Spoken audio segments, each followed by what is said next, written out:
Welcome to another edition of Great Health, Abundant Happiness, and Outrageous Love. Mwah. We're down here doing our morning exercise. It's our new thing. It's icy out there. We don't want to slip and fall, so we do our walking/running down here in the basement. Right. It's been great, huh?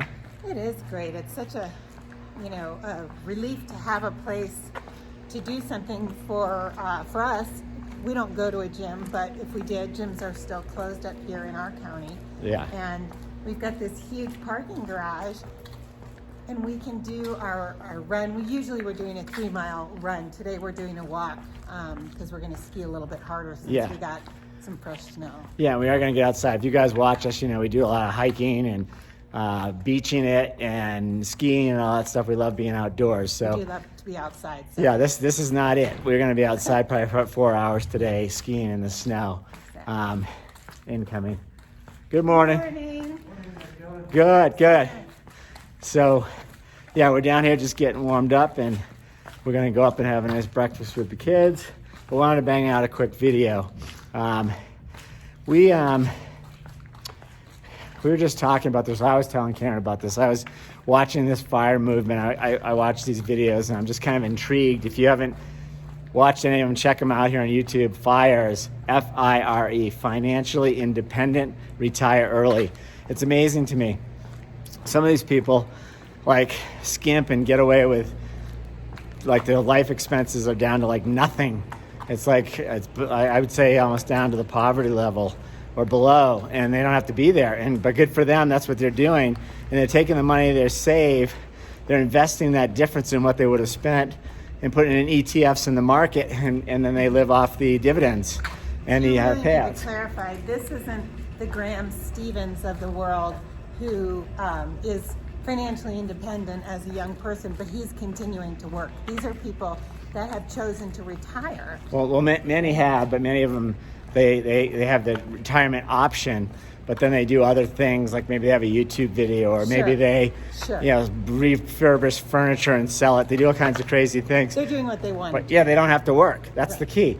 That's the beauty of this. They don't have to work for the man. I mean, holy crap, I don't know who I could talk to. All these cars down here, anybody that's still working would park their car to get out to ski. And I'd say, hey, how would you like to never work for the man again?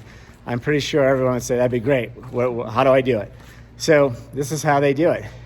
Now, the point to the story is I think I would say, Karen, you and I got to this point fairly early in our life, probably not as early as some of these peeps, but a lot of it was living beneath our means, and I give you a lot of credit for that.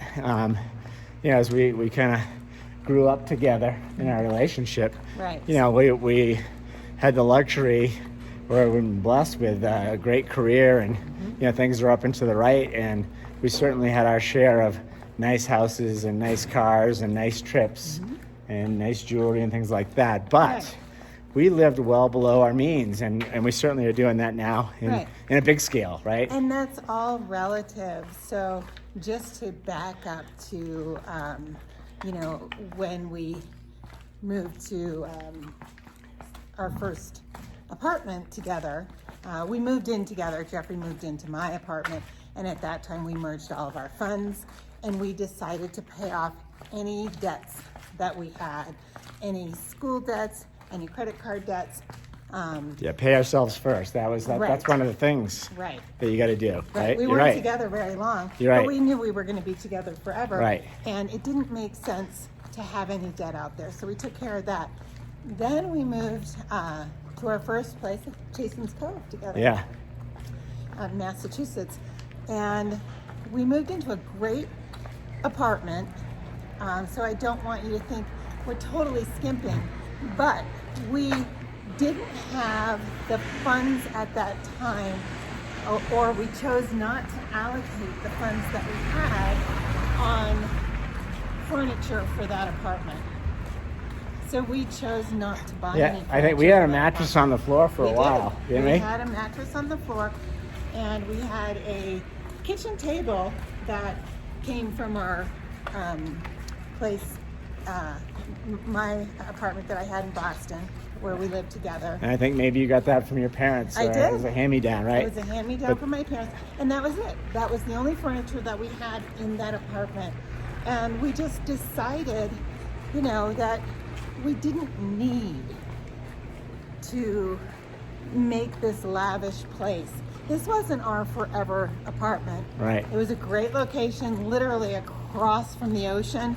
In fact, it holds a special place in our hearts because that's where Jeffrey proposed to me and where we got engaged. Oh, yeah. Well, that's what I love about these videos, that's too. That's the memory that's important. Right. We never do any scripts. I didn't even know Karen was going to talk about this. I guess we really did skimp pretty much when we started out. And by the way, when we started out, we were both aggressively working on our careers and advancing. So, we were playing that whole game, when you start out and you get out from school and you got to go out there and make some things happen. But I'm talking about, Karen, let's talk about as we move forward, because we did from there, bought our first house. I was in a very nice neighborhood. Right. Nothing compared to the last house we sold, but we kept upgrading, I guess is my point. Right. But we also lived beneath our means at every stage of the game. But not to the extent as this FIRE movement. I'm saying these people live with nothing and retire at 30 or 40, and they just live off their dividends, which is incredible. Right. I would say we did that up into the purchase of the last house, which we sold, where we actually stretched a little bit because we had already seen the future of where we were. Yep. Good Morning. So, but yeah, the first house, the way that Jeffrey and I chose to do things was to find a location that was desirable for us, but also knowing that we weren't going to be in this spot forever. So it was not only desirable for us, but also made sense financially for a resale purpose. Yeah.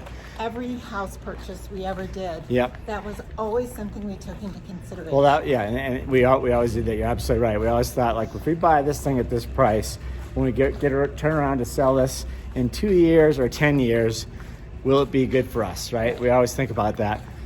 And, day in and day out, I think, especially today, we've been on this journey for those of you guys that are watching us. We've downsized quite a bit, and we gave away a lot of our things. It's been enlightening. You don't need all that stuff. So that's what I love about watching these videos. I love to see the extent at where some of these people are going with this. It's interesting, but it's also great. We share this stuff with our kids about what we did, and we're trying to give them advice because it's pretty easy to go out and spend every dollar you make on every paycheck. I mean, I remember a day when I was doing that when I first got out of college. I don't remember what I was doing, but it was like my first sales job. It's like you've got X coming in and X going out. It's the same number, almost, right? And probably you were probably close to that too when we first met. Right? We were both there. Absolutely. So it's you just have to make a decision on how far you want to take these things, but you give up a little bit in order to have more in the end, I guess, right? I never felt like I was giving up anything. There, when we moved into that apartment across from the ocean and we had no furniture, I didn't feel like I was giving up anything. Well, it's a mindset. Well, you had a mindset. There was no furniture that I wanted at that point in time for that particular place, so it didn't make sense for me.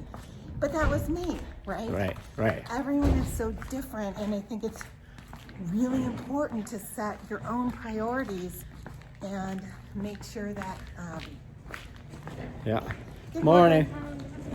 Make sure that that you're nurturing your own soul of priorities. That's the key. Even with our houses, the first house, was it our dream house? No, but it was in a great neighborhood with a beautiful piece of property. We knew we'd be able to resell it. We had our first child there. We didn't know how long we'd be staying. It was in a school district that we would have been, very happy with. Those were the things that nurtured our soul, right? Right. But in those days, I would say we were spending a higher percentage of our income, yes, certainly than we are now, or maybe than what we were doing, 5 years ago. There's because the we irony. were climbing. But I almost wish, and you're right, I never felt like we were really skimping on anything. I mean, we've had a great life, and I continue to accelerate that, thank God. Right. And everything's going great. The point is, you just have to decide, and it is a mindset with what you're saying. You didn't feel like you were skimping because you're really happy with what you were doing. But I think a lot of people get caught I up. was so happy in my love with you and what you and I had going on, and that's Right. really the truth. But to help other people out there, I think what happens is some people get caught up with, I have to keep up with the Joneses. It's a very American thing. Hey, I think we Right? were there. And, you can agree or disagree. I think you were probably there more so than me. Oh, with no, I fully cars, agree. right? I was trying to, I started with nothing, right? If you guys know the story, I'm just first kid to go to college and all that stuff. And I had something to prove. You're right. I had to build this up. I was almost operating out of fear of failure, Right. I'm going to say, and that's very powerful, because I was worried I wouldn't have enough to buy you the house that you needed, the cars you wanted to drive, all that stuff. So I was working really hard on that in the beginning. Which is so ironic because I grew up, I would say fairly charmed and very different than Jeffrey. And I didn't need any of those things. I had everything that I ever needed in our relationship, in our love. I mean, But yes, but now in looking at the masses, I'm talking globally, looking at the world, I mean, the stuff that we bought and the things you needed were way above what is really needed. Right? absolutely. Now, we weren't really Let's needed. talk about something like going for manicures and pedicures or something like that. Nobody needs to do that. Or maybe it's a expensive dress for an occasion, or you and I are going to, back in the day, we'd go to a black tie. Right. Like you'd go buy a dress that you didn't need, or I'd have the tux or whatever, Right. whatever. I needed a dress. I just want to Maybe I not want the to be dress I realistic bought. out here, because some people are looking at this video thinking, Right. oh, you got to be kidding me, right? So, I mean, we lived well below our means, always. But, it's not like, we didn't, because then there were the things like, like I said, the cars that, that we had, or, jewelry that you bought for me that I really told you I love that you wanted to buy it for me. It was so sweet, but I never needed that. Right? No, I understand. But so I guess that the message here is, and we're in a place now, a very different place, where we are not focused on any of that stuff. We're focused on living our best life. And our best life is being up here in the mountains. Hey guys, being up here in the mountains and skiing every day if we want, or heading off to the beach and spending time, laying out in the sun, or hitting the surf, or looking at the monkeys, or whatever it is, and just spending that time together. I mean, all we need now, it's just you and I and our company. Right. And we do like to travel, right? Right.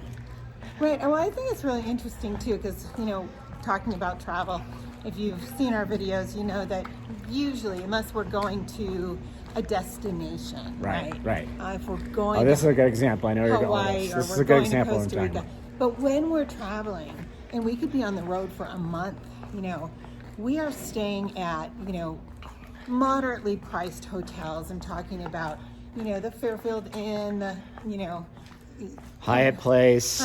Basically, you're looking. Karen pulls up the app where we stay in a lot of hotels. We use these apps. I love it now. She even gets the key on the iPhone. We don't have to even check in at the desk. But if we can get a hotel for $100 or just under, we're loving it. Exactly. Right. So, and lately, with what's been going on, I mean, it's been closer to $80 per night at a hotel like this. So my point is that we certainly spin around this way. could stop at a Ritz-Carlton or a Four Seasons for the night. Or we can afford to. We just don't want to. We don't need to. And we don't even care to. The point is, it wouldn't make our stay any different. Right. Right? It just wouldn't. We are in for the night. These are our stopovers. And again, I'm not talking about a destination. And I'm going to be frank, when I'm going to a destination, I'm looking for a lot more creature comforts. Right. I want to be pampered. I'm spending our hard-earned money, to stay somewhere and I want all the luxuries. But when I'm just traveling, Well, it's really, we're just, a lot of times we just want a bed because we're on the road. clean, We need to, fresh bed, and anything else is just, we don't need it. Right, exactly. Don't need it and don't want it. Right, It's not going right. to change the experience. That's what it is Right. about the experience. Well, I was looking online last night, to your point, because we have a 30th wedding anniversary coming up. Happy anniversary. I Soon. can't believe that. Soon. But it's, I was looking online, to your point, I'm looking for something really nice, right? So that's a whole different story. So Exactly. the point to this is you've got to feel good about what you've got going on, and it's great to celebrate life. It's a great life, and celebrate your wins in life and all that stuff. Right.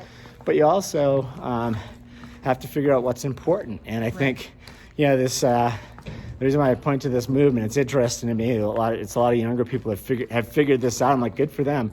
They're going to be at an early age. Mm-hmm.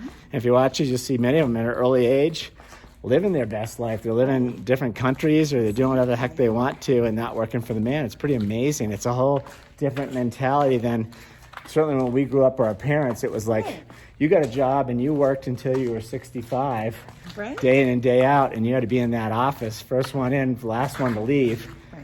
And that's what you did. And maybe you got a gold watch when you were done, and you were old and maybe tired, and then you could go down and relax. So if you could pull that ripcord early and get out and live your best life sooner, which is what we're doing today, and we're trying to help more people get there sooner. But without feeling like you're not skimping That's or right, giving right. up. Right. That's the thing. Yep. I never feel like we've ever done that. And, we were talking to the kids.